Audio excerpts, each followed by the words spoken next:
Welcome to ThinkTech on OC16, Hawaii's weekly newscast on things that matter to tech and to Hawaii. I'm Donna Blanchard. And I'm Chris Lethem. In our show this time, we'll visit the Hackathon at Iolani's Sullivan Center. This was an all-night competition among teams organized to develop mobile apps. It was also a coming together of the computer programming community. The Hackathon was a 24-hour, round-the-clock mobile app development challenge designed to encourage attendees to build mobile apps, compete for prizes, and meet new collaborators. It introduced participants to cutting-edge tools that would enable them to deploy apps with website backends hosted in the cloud. The hackathon provided code samples to bootstrap the hacking, food to keep everyone going, plus development tools and senseis to assist them in building their apps. What a deal. For their part, participants brought their laptops and ideas, along with a team or team-focused mindset. Everyone was invited, back-end programmers, designers, entrepreneurs, students, and anyone interested in tech. All in the thought that every team needs a balance of creativity and development skills. The festivities started with a pre-hackathon idea pitch fest and networking event at the new ROC co-working space in Chinatown on Thursday, February 12th. On Friday, February 13th, the hackathon had its kickoff at the Sullivan Center at Iolani School with dinner, networking, and developer dating, which led to team formation. There were a number of speakers, including Alex Don, marketing manager with AT&T Seattle, Mark Watkin, founder of the Hawai'i project, and Philip Johnson, associate chair of computer sciences at UH. At 6 p.m. that evening, the competition began. It went all night, and on Saturday, February 14th, it continued through the day. That's when ThinkTech visited to find out how things were going and to talk with the participants. What we're doing today is we call it Ads 3.0. And what it is injecting actual interactive ads in 3D games or applications. So not just like a billboard as you're running around, but for example, say you're Duke Nukem running around shooting first person, you can actually have like a character that runs across and maybe it's like the Coke Man, and he runs up and just hands you a Coke. Or it might be Nike shoes, and you get the shoes, you get extra power to jump, or you find something for a different provider, in the box and it texts you a coupon. Things can happen, interact with you in the game, but on top of it, they're going to interact with you in real life.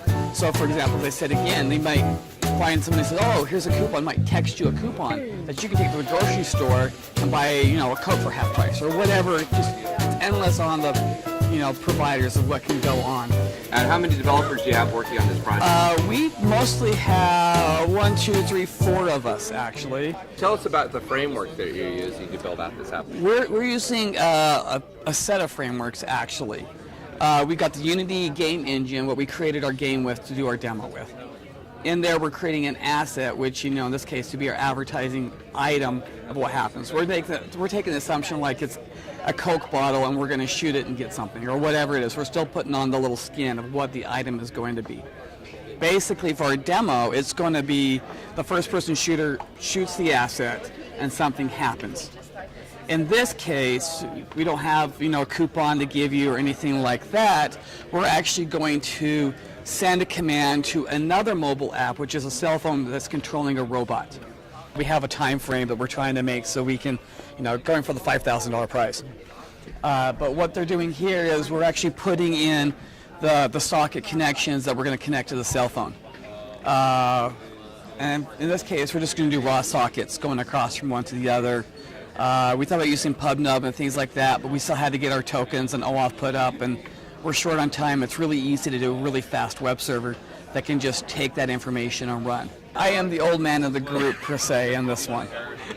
There's no feeling. I am the old man in the group. I was the first one in my neighborhood to have a computer at 10 years old, and so it made a big difference in my life. So now's my chance to get them a head start over, their friends. Their friends play video games, they watch YouTube, but do they build robots?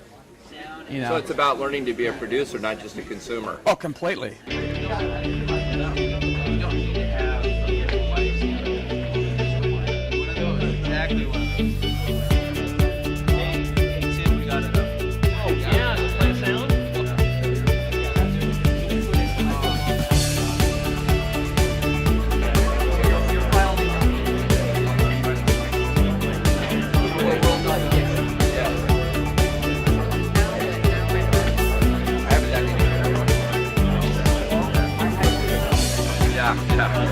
haven't slept. I've had 30 minutes of sleep, so my head is. Our project right now is a productivity app. I think the working name is Double Team. So the idea now is that we're gonna use. It's basically a to-do app. So we get to schedule events of the sort. But the special gimmick that we want to implement by the end of today is that it should be able to use AT&T's APIs for text-to-speech and speech-to-text. That's awesome. Yeah. So first time you worked with this API? Yeah. I haven't been a serious programmer for a long time, but I just started recently trying to get more serious during last summer because I'm trying to become a computer engineer, and I figured that, going to college coursework, I might as well get a head start on it. So I started learning C++, and now I'm here. Okay. And what technologies are you using for your application? So right now we're using just Android. Most of us have more C, C++, and Java experience, so we're more comfortable with Java, I would say. Or we're also looking to go a little bit into more undiscovered territory, so we wanted this to be a learning experience as well. So we've looked into exploring Android and Java, and it's completely different. It's nothing like we've done before. We thought that we'd be able to do a music player, actually. It'd be a MIDI sequencer and a player. And we found out that there'd be a lot of difficulties associated with making a player. So I stayed up, like I said, I only had 30 minutes of sleep because throughout all my time from 6 p.m. last night, I was busy just trying to get, just being able to get Java to do what I wanted to do. And I figured out that Java doesn't do what I wanted to do, so I had to go and take stuff from another language, which meant more errors and more things as well, so I ended up not finishing. The biggest challenge so far has been the limitations of the development environment that you're working? Yeah, I mean, we had different expectations about what we'd be able to accomplish today, but it turns out they were just completely different. I mean, this is why we're here. We're here to learn and make mistakes and figure out what we can do and what we can't do and just to learn. It's about all of us, not really what we do or what we make. It's about us learning together and just having an experience together. So what was sort of the brainchild behind this? Who sort of came up with this idea? UH and AT&T. I think we're working together, and so they did one of these last year. And so kind of AT&T does Alex who's around here, Alex Dunn, he's AT&T's kind of hackathon coordinator, so they do events kind of nationwide, and so it was just time for kind of the UH AT&T hackathon this year. So for DevLeague, we like getting our students out and kind of contributing and getting out to events and meeting other developers and kind of being in different dynamics of building software and kind of with different constraints and stuff like that. So we offered to kind of help out, and we brought down all our instructors to be mentors and kind of help everybody out. Both our students and then any of the other teams that are here as well. So DevLeague, tell us a little bit about DevLeague. So DevLeague is a software development boot camp.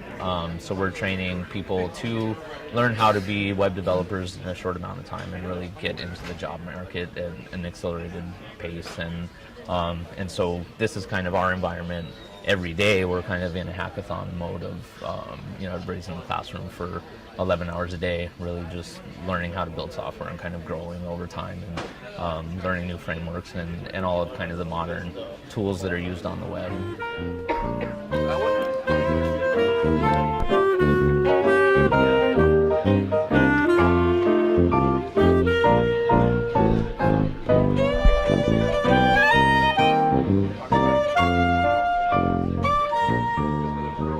We're working on a project called Cheetah.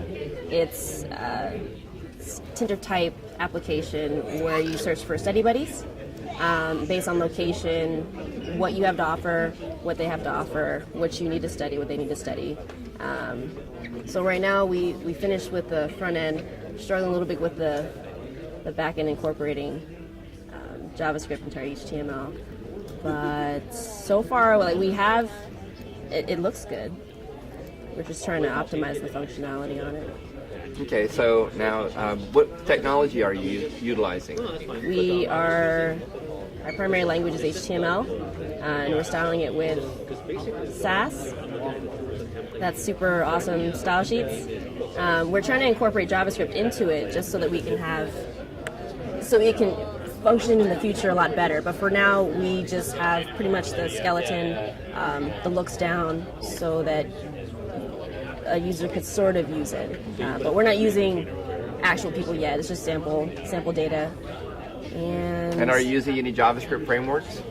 jQuery, Angular, Backbone? We're trying to use jQuery, but we don't know how, we're trying to just like blend, I guess, different languages, But so far it seems like HTML, CSS, or SCSS is all we really need for now. A long time ago they used to have this thing called AngelFire. It's where you can make your own websites from scratch. And I remember coming across it again and realizing, hey, I did this when I was a kid. Well, my father was also sort of a handyman for the military, and he would bring back massive motherboards, and he would show me whatever their imperfections were. And I was amazed that he could see such detail and things that we should probably all be able to see detail with.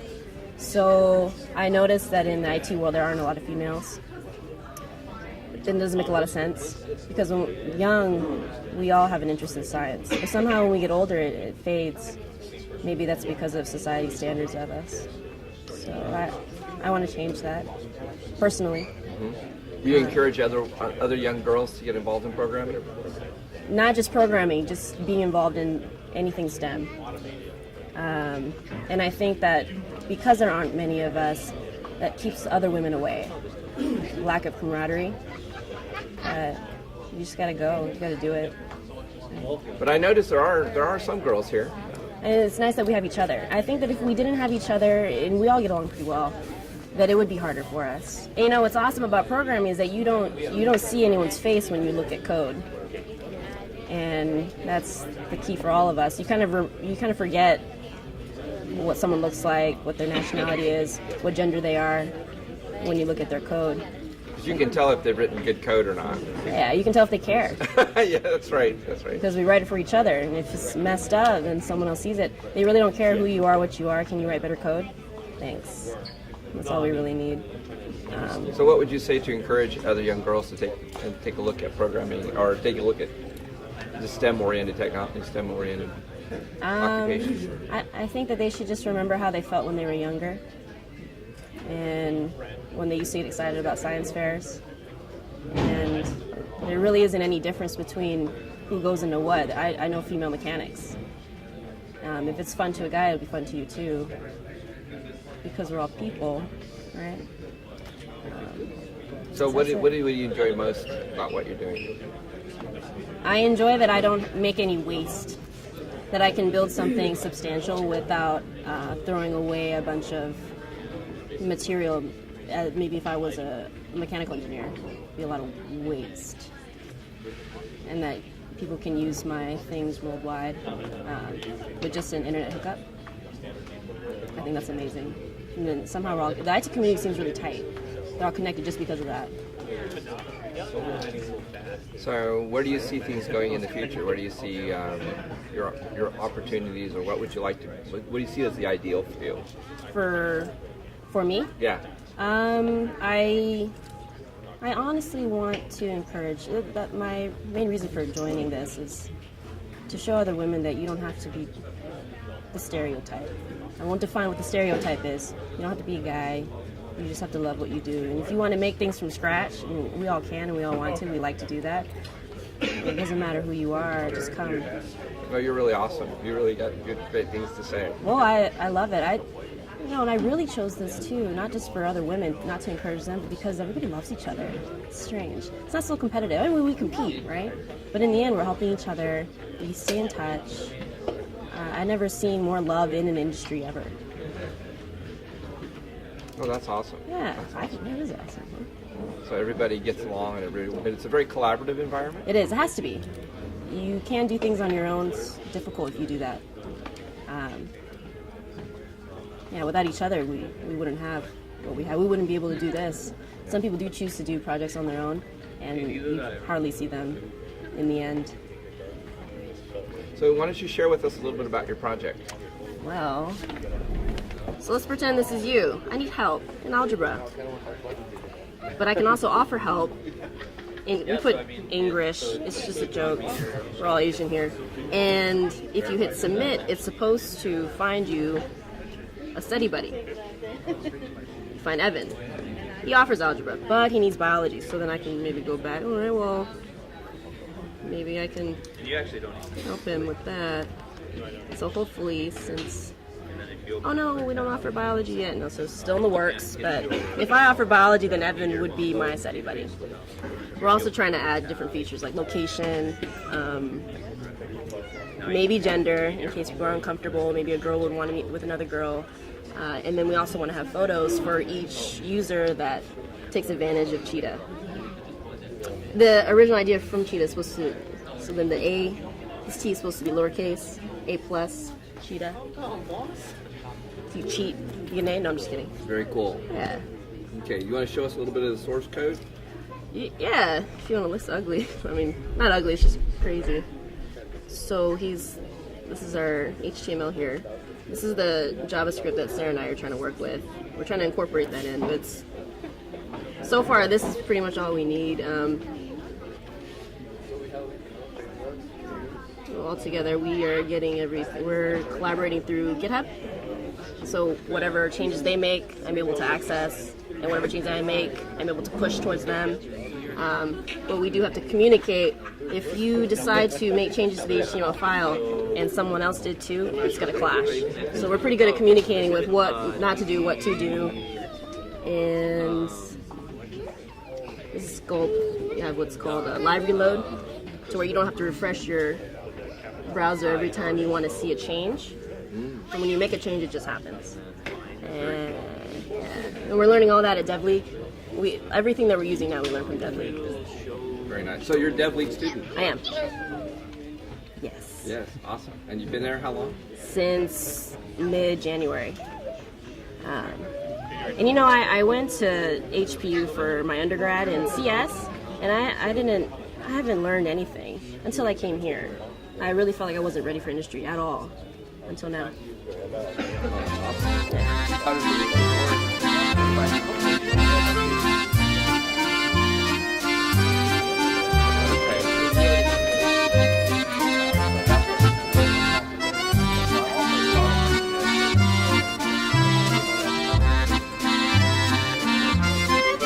We're working on a mobile phone app that will make decisions for you. Have you ever heard of the saying Mark Zuckerberg made? He said that every kind of decision you make throughout the day cuts down on your willpower, and it's only a finite amount, so it's kind of valuable to us, especially programmers, I feel. So yeah, that's what kind of built or led us to developing this app. For this prototype, we focused on deciding for the user what they'll wear throughout the day. So like they wake up in the morning, they don't want to be bothered by what I'm going to wear for the day, right? Depending on what they have to do during the day, whether it's a business or a casual event, they can slide, and then it will take them to a screen, which will basically just give them an outfit based on a user inputted inventory or wardrobe. I didn't expect it to be so fun. I thought office jobs were all like very mundane and like, you know, enforced by corporate America or something like that, but it seems like the dev environment is very free. Freedom to come in whenever you want, kind of, and like just everyone's cool in the sense that they're not so guarded by what they have to appear or like be like. I don't really want to get into a corporate job where I'm forced to work on projects I'm not interested in, so I really want to make games.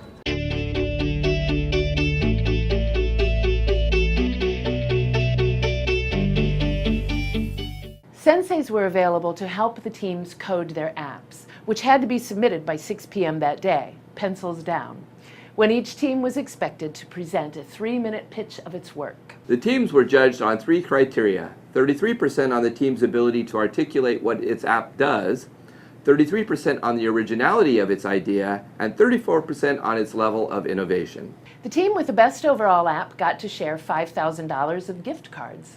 The team with the app that had the best use of the AT&T M2X API software tools got $500 of gift cards. The team with the best use of the TBD API software tools got $500 of gift cards.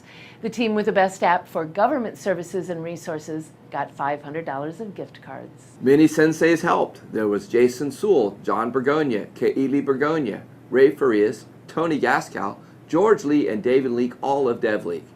David Chin, Chair of Computer Sciences at UH, Philip Johnson, Associate Chair of Computer Sciences at UH, Munir Hodges, software professor at HCC, Lip Yalim, associate professor of computer sciences at UH, and Michael Furl, adjunct professor at computer sciences at UH. The judges for the competition were leaders in the community. Governor David Ige, David Lassner, president of UH, Mark Wong, CIO for the city and county, Todd Ogasawara, state broadband specialist, Spencer Toyama of Sudoku, and Justin Hernandez, a software engineer. The organizers and sponsors included AT&T, UH, Iolani School, HTDC, DevLeague, and Blue Startups. What a lineup. It shows us how much community support is behind the hackathon, and that's an encouragement all in itself. Hawaii needs to have a workforce competent in coding and one day an industry of software developers. This is the way to build that workforce and that industry in order to finally diversify our economy and be resilient for the future. The hackathon foretells of that possibility. In any event, the hackathon seemed to be a clear success, and kudos to its organizers, supporters, and participants, and of course the winners. It should happen on a regular basis, and we look forward to the next one.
And now let's take a look at our ThinkTech calendar of events going forward. ThinkTech broadcasts its talk shows live on the internet from noon to 5 p.m. every weekday afternoon.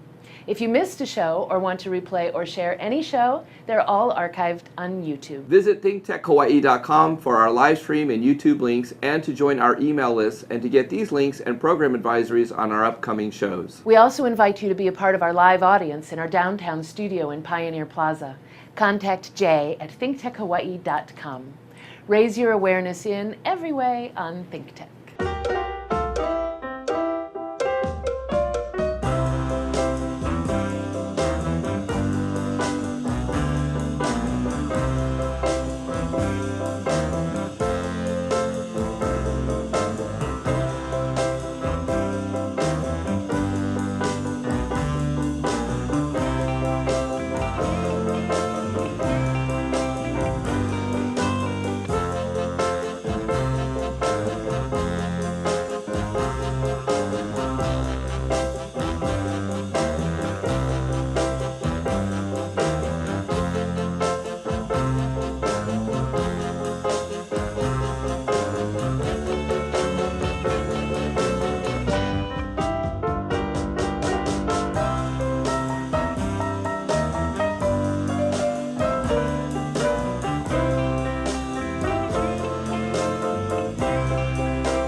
On February 26th, ThinkTech and the Grassroots Institute will collaborate to present another Downtown Forum lunch panel program called Hawai'i, the State of Unfunded Liabilities, at Laniakea. The panel that day will evaluate our unfunded liabilities and then discuss whether we have the fiscal and economic ability to pay them, how offshore influences will affect that, and what options do we have to deal with this. Join us for this important discussion of an issue that will affect every single one of us in the years to come. Be a part of the conversation and sign up to attend on ThinkTechHawaii.com. And now here's this week's ThinkTech commentary. I'm Donna Blanchard, and this is a ThinkTech commentary. On February 12th, President Obama released a BuzzFeed video. By February 13th, the video had received nearly 4 million likes. Also in time for Valentine's Day, there were countless blogs and commercials floating around criticizing the frivolity of our president. because he made a silly little selfie-taking video, while there are more important things he could have been doing with his time. Well, the video is silly and cute and viral. It encouraged people to sign up for healthcare before the February 15th deadline, and nearly 4 million people saw it. That means the video was also smart and effective. The fact is, that video reached its target audience. 60% were 18 to 20-year-olds, and the White House goal of 9 million healthcare registrants will probably be reached partially because of the success of this video. We live in a world that demands entertainment and fun whenever possible. We recognize that the spoonful of sugar that helps medicine go down these days is wit, and I love it. So, okay, Jay, come on over here. Let's take our selfie. Say, watch ThinkTech. Watch ThinkTech. I'm Donna Blanchard, and this has been a ThinkTech commentary. We'll be right back to wrap up this week's edition of ThinkTech, but first we want to thank our underwriters.